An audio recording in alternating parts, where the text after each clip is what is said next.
Hello and welcome to GuyLogic. My name is Temco and this is Road to Ballhalla, developed by Torchill and published by TinyBuild. It is a Physics X ball-based puzzle platformer slash speedrunner, and there's a couple of modes, and base goal of the game is that you are this tiny little marble and your goal is to reach the end of the level through a varied amount of hazards that ramp up in difficulty at a prodigious rate, where at the point where I was trying to pull out my hair more than I was playing the game from frustration and sheer horror what the game was throwing at me. Now, the game isn't unfair in any way, everything is very precise, but everything is also bloody hard, and I'll show you exactly what I mean in a little bit. Before we do that, let's go ahead and check some options. As always, you can skip straight on ahead to the gameplay section if you are so inclined. For the rest of us, let's go ahead and dive into some options. And one of the first things you'll notice is a lack of mouse support in the menus, which is always a mark against a title in all aspects. Now, the game does have a full control scheme for keyboard and mouse, but it doesn't have any way of changing that, which is a damn shame. So you are sound with the base defaults. Now, there aren't any controls to speak of outside of some movement and a sprint button, but nonetheless it would have been nice to be able to rebind those should you so desire. Not the biggest of deals in this situation, as there's only really 5 buttons, but still missing. You can also use a controller, which in my opinion works quite a bit better due to the analog nature of control sticks, but it is not a requirement. The game is perfectly playable on a keyboard and mouse. Other than that, you have some resolution options. It scales up quite well, though I haven't been able to test 21:9, so I cannot comment on that. It has full screen or windowed, which is fine in and of itself, and has graphics presets. The game is 3D and it is sort of in a isometric style, so I can get around not having a large set of options, but it is still a damn shame that you do not have a subset of options. Basic anti-aliasing and the straphicity, even feasting is not available, even though we don't like it, so that is a damn shame. And the game also seems to be locked at 60 FPS, though I can't comment regarding a 120Hz monitor, so you're gonna have to ask or look around somewhere else for that. For me at least, the game is always at 60. Then we have master volume, which is in these 4 sort of increments, which is, I'm not sure what's the deal with that. We can make the sliding bar or anything else really here, so this isn't too great. And then you have force feedback, which is as you deem fit.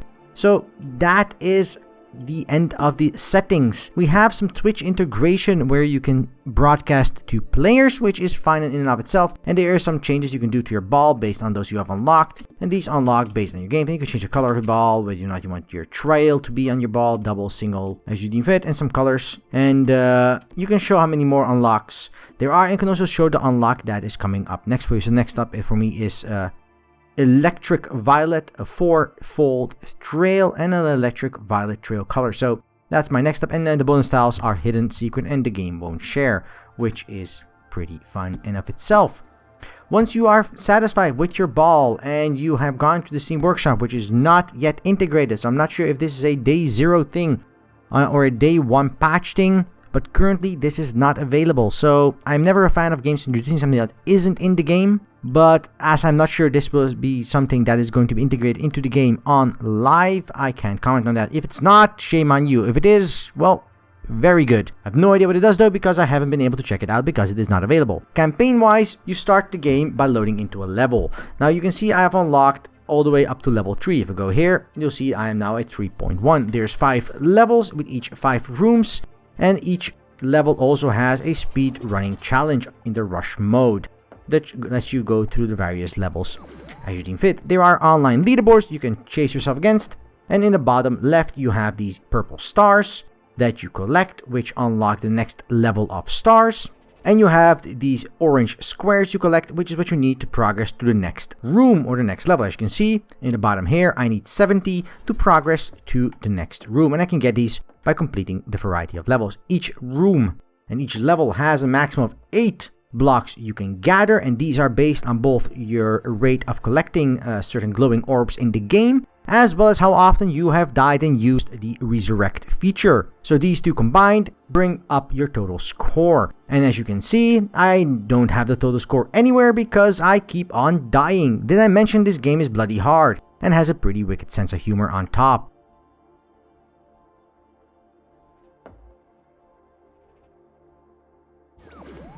Exactly. It is pretty hilarious. Now, if you like this sort of sarcastic, dry humor, I do, then this game is a gem in and of itself just on that part. But beyond that, it has some pretty compelling puzzle-esque physics gameplay. So let me go ahead and dive into one of these early levels so I don't spoil too much of the variety of puzzles and secrets that the game has, and talk a little bit about the gameplay before I keep on gushing on its wonderful sarcastic humor.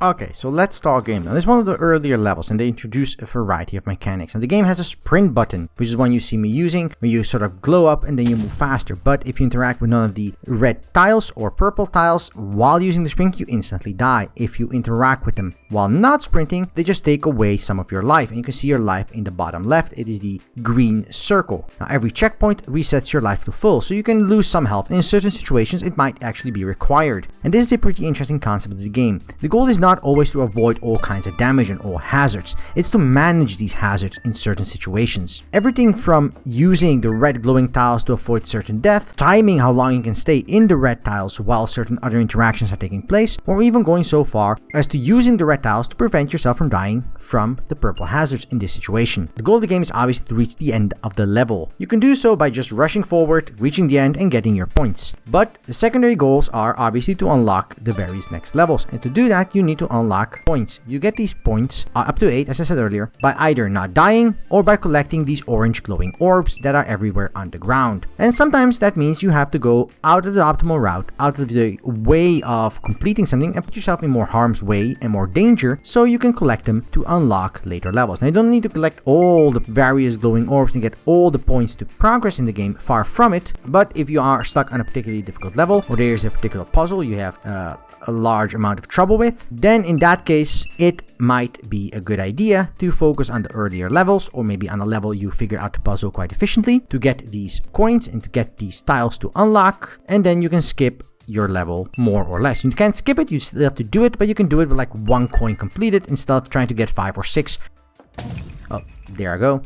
As I said, the game's sarcastic sense of humor is phenomenal. Outside of the basic gameplay elements, and I'll show more of those in a second, the game gives you these variety of hints. Sometimes they're in writing by appearing on screen. Sometimes they're in expose that the game tells you something. Hey, watch out, these things move. Look what happens. And other times the game just blatantly tells you that you are an idiot for stepping into the glowing orbs. Or in certain situations it'll just basically tell you to go ahead, jump in the red laser. There may be a secret waiting, and then it just kills you and says, nope, I lied. It is bloody phenomenal. I really do enjoy it. So obviously it does get old after a little while. But while you are in there, while you are playing the levels, it is quite fun to get this little bit of variety between trying to solve these tremendously hard puzzles and obviously dying. So when you're getting frustrated and dying over and over again, getting those messages on screen when you get a little bit faster with that dry ass sense of humor is actually quite fun. Now, mechanically, the game's base gameplay is this little ball rolling around trying to get to the end. The game does throw a few curveballs in here and there, and it does expand on its core mechanic by secondary features. Things like other balls rolling in on you that you avoid, speed ups and slowdowns, various obstacles such as removing walls, meaning you can fall off the ledge. You'll even go so far as add teleporters, which will change the movement speed, adding lasers, which can be interrupted, and so on and so forth. And that's only what you're seeing in these current levels. There are several more very interesting mechanics in place, such as rotating the entire level around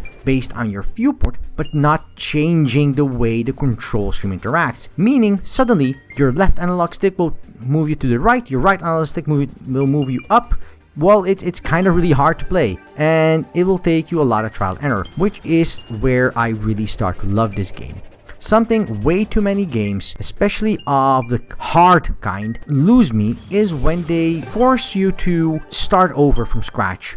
When they force you to retry a very long segment, which just isn't as fun. This game though has checkpoints every few steps, and it doesn't mind showing up with them. You can reuse them if you want to. They're not single points. If you use a checkpoint and you say you collect 10 of these coins and you go back to that checkpoint, you can do that. It's not an issue. The game's okay with that. Another thing I feel the game does a great job of is introducing various ways to complete a level in most situations. And the reason it does this is because the game has a very well developed speedrunning component, a score attack component, where it's not the goal to get these unlockable little glowing orbs. It's not the goal not to die.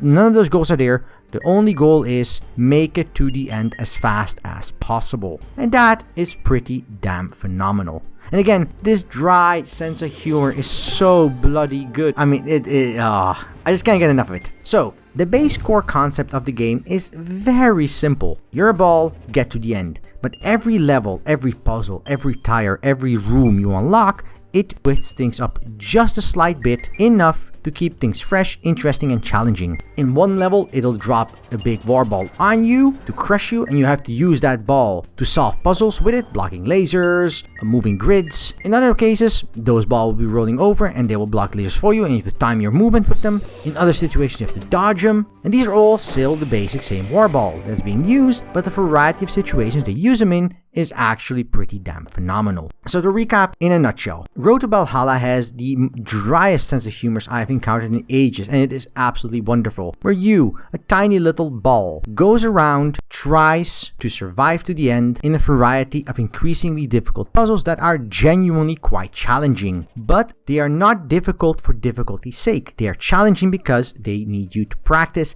they need you to improve, and they need you to understand the mechanics involved. And that is something way too many puzzle games and games in general don't do enough of. So for all of these things, Ballhalla is quite phenomenal. Now, if you don't like puzzle games, if you aren't into the physics-based puzzler, and if you want something with more character development or RPG aspects or anything like that, then Road to Ballhalla is definitely not for you. But if you're interested in a challenging puzzle platformer with very cool speedrunning mechanics and a dual essence of completionism and time trials, then Road to Ballhalla might actually be a game up your alley. It's coming out on August 5th over on Steam, so you can go ahead and check it out right over there for around the price of $12 or your regional equivalent. And if you like this video, press that like button below. If you didn't like this video, there's a dislike button for exactly that purpose, and leave a comment. Tell us what we can do better, tell us what you liked. We want to hear back from all of you. And if you want to see more content like this on the channel, just press that subscribe button down below and we will deliver.